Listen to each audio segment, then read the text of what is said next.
පංචශීලයේ රැක ගන්න අමාරු බව ඔබ අපි කවුරුත් දන්නවා.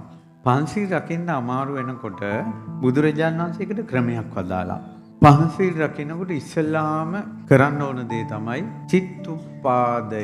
සිතිවිල්ලක් ඉපදවීම. තවත් ක්‍රමයකින් කිව්වොත් චන්දං ජනේති.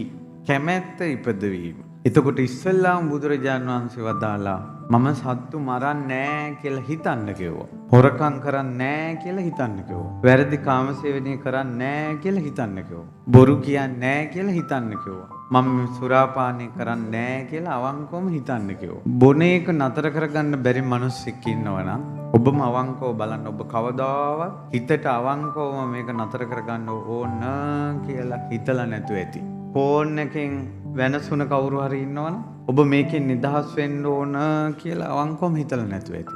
දෙවෙනි පියවර තමයි සමාදන් වෙන්න ඕන. පංචශීලයේ සමාදන් වෙන්න ඕන. දැන් අපි ධර්ම දේශනාවලට යනකොට ගොඩාක් බහුතරේ තරුණ ළමයි පොඩියෝ පාරවල් ඇවිද ඉන්න පන්සිල්වත් ගන්න නැහැ. වයසක මිනිස්සුත් ඉන්නවා සමහර අය පන්සිල්වත් ගන්න නැහැ. සිල් ගන්න ඕන.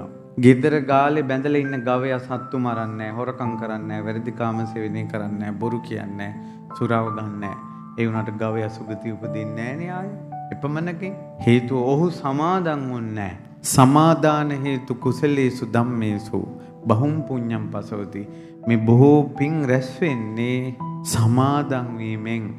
දෙවෙනි පියවර සමාදන් වීම. තුන්වෙනි පියවර තමයි එහෙම සමාදන් වෙලා රකින්නකොට කැඩෙනවා. කැඩුනොත් ආය සමාදන් වෙන්න. සීවතාවක් කැඩෙද්දි සීවතාවක් සමාදන් වෙන්නේ ඕන නිසාද නැති නිසාද?